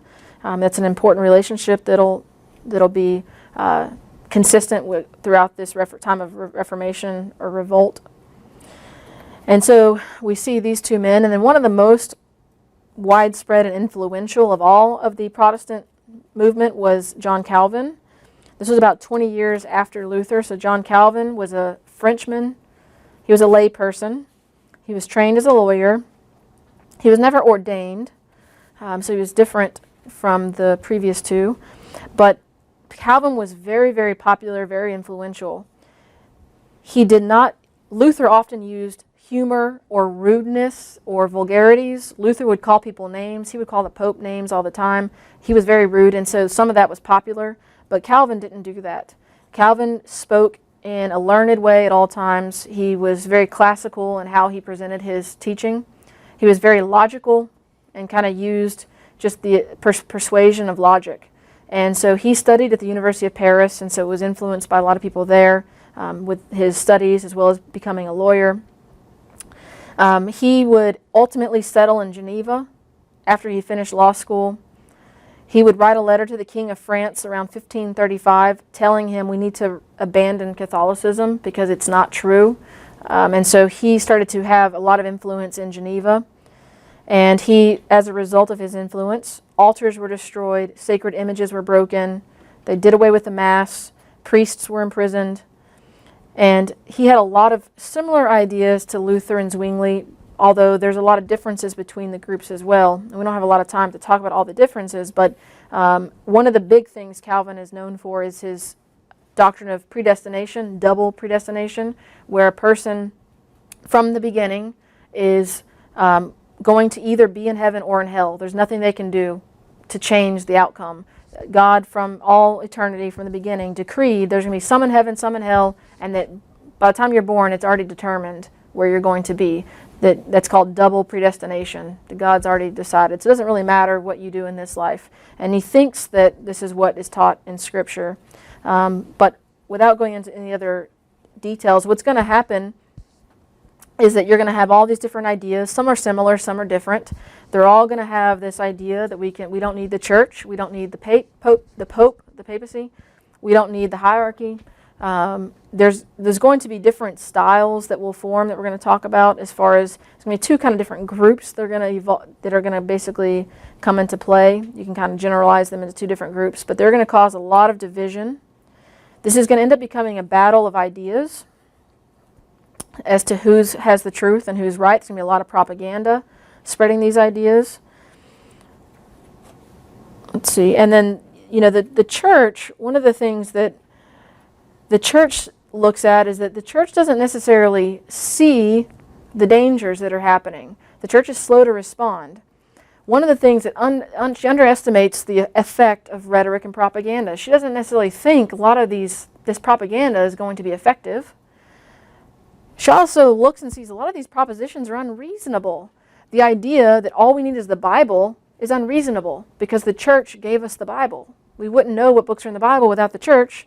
So the church says, this is unreasonable. This idea is not going to last, that we just need the Bible, because that's unreasonable.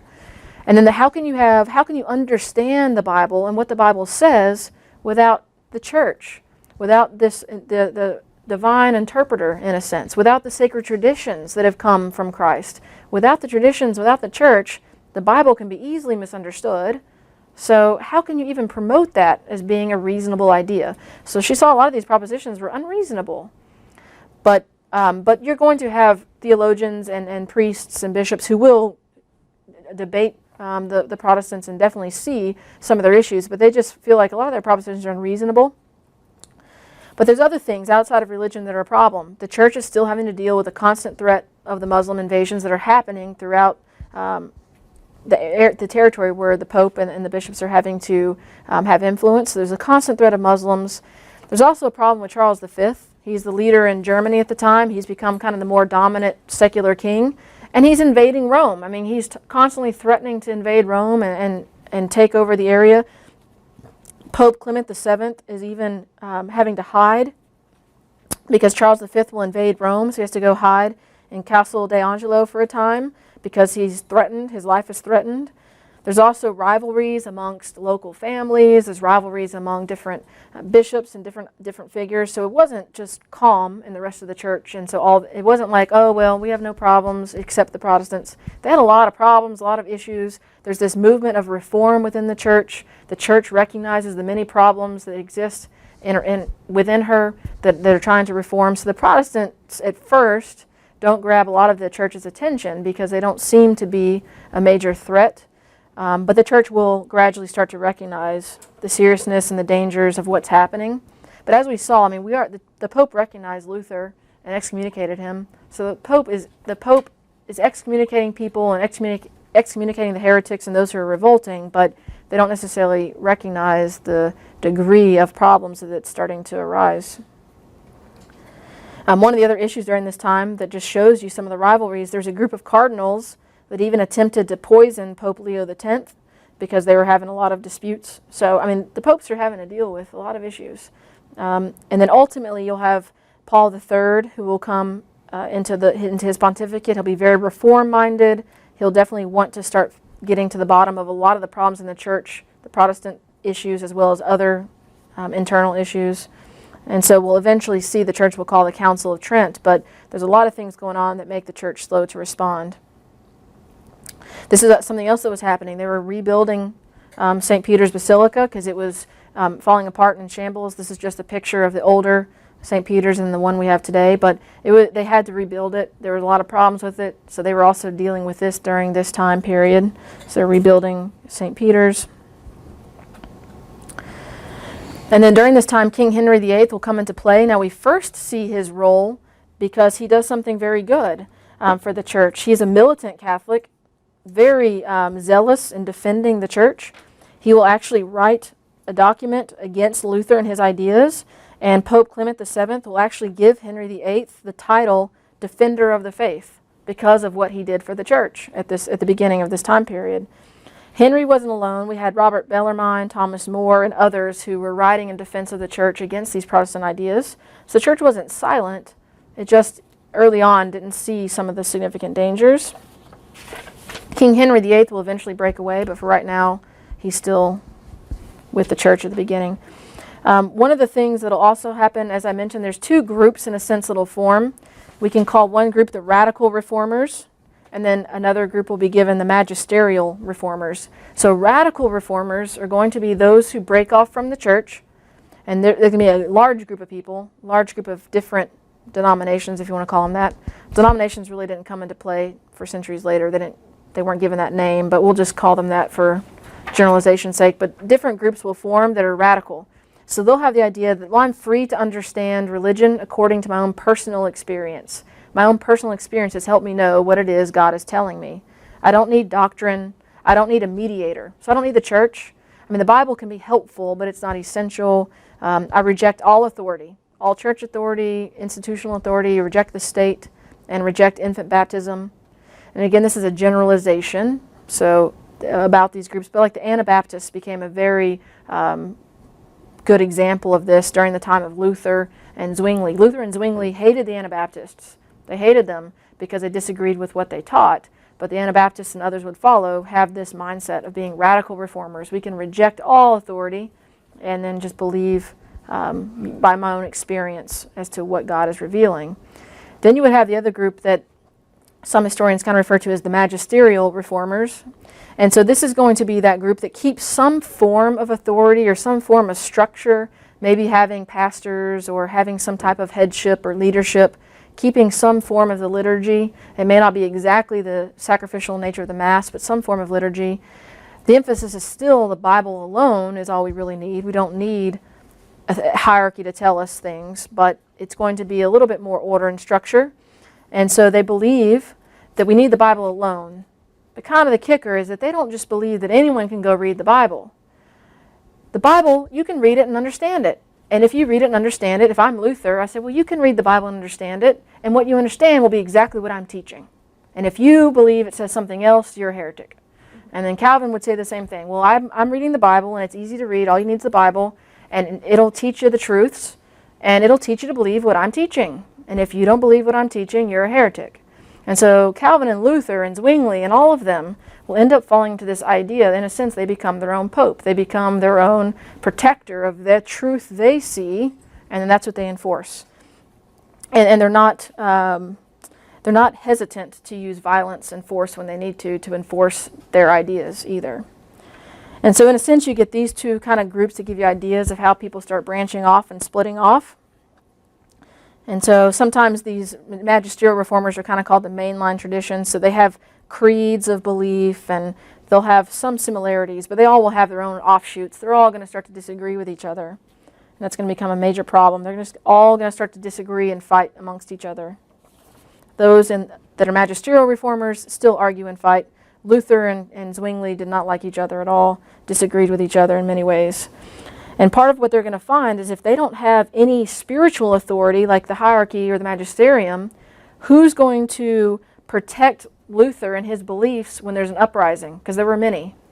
The state.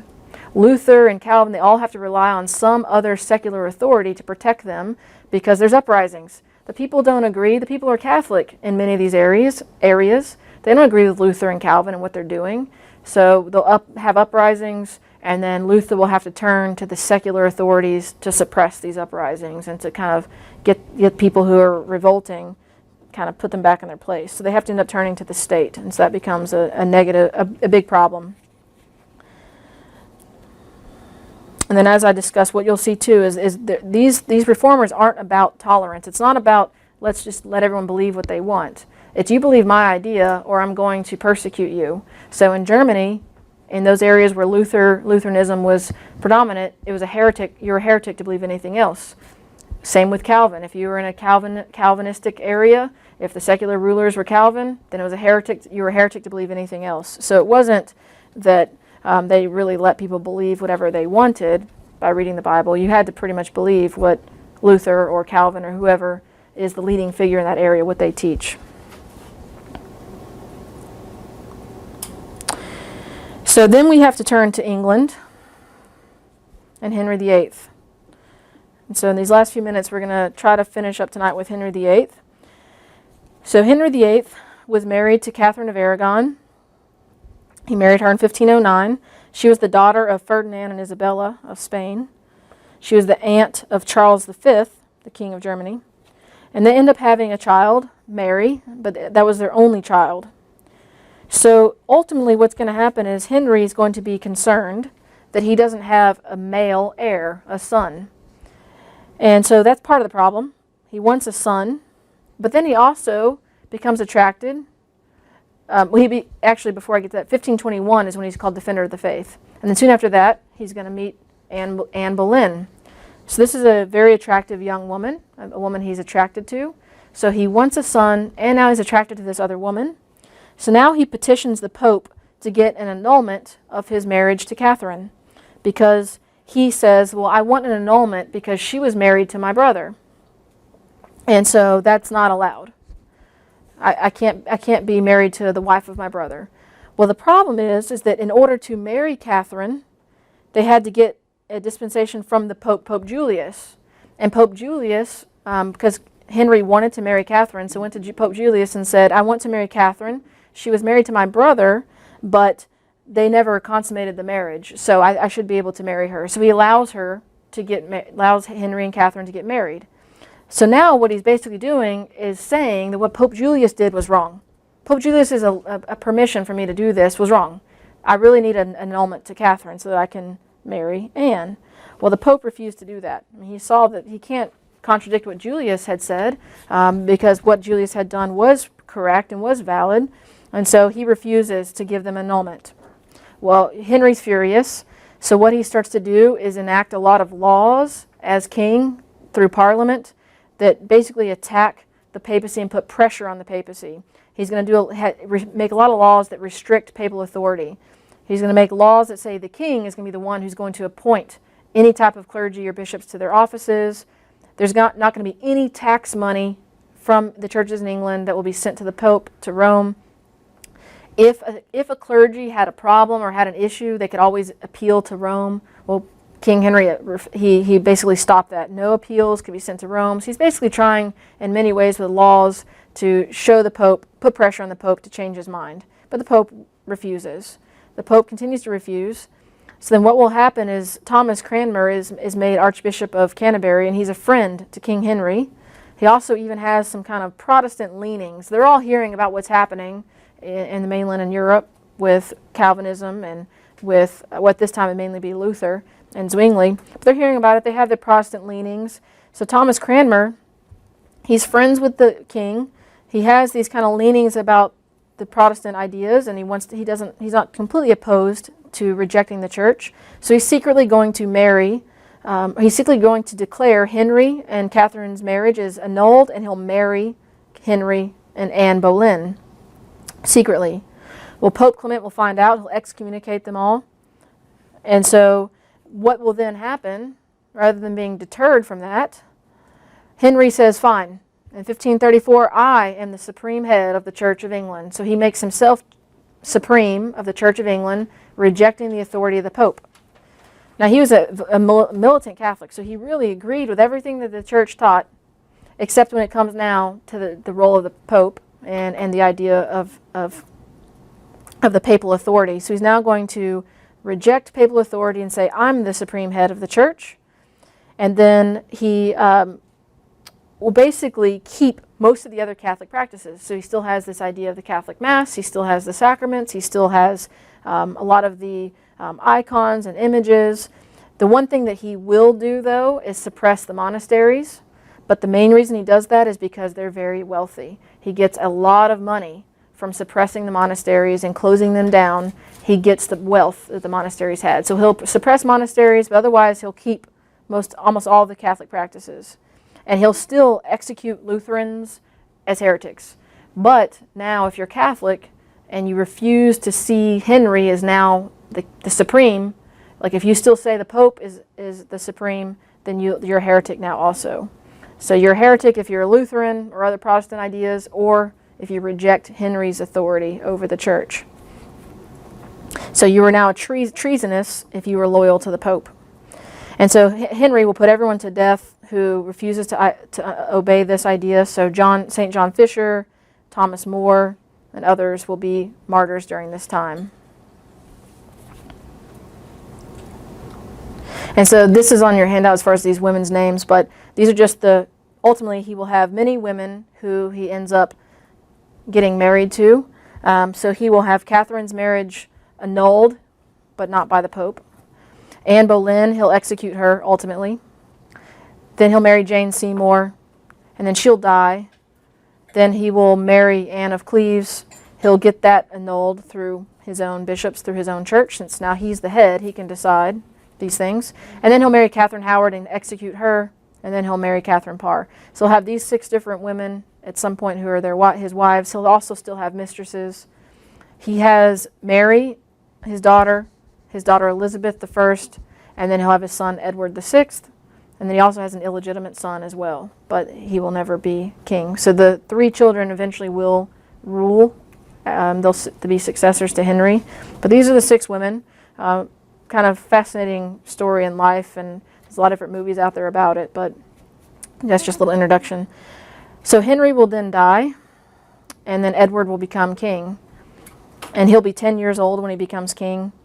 And because he's so young, he has to have other wealthy noblemen who help him rule.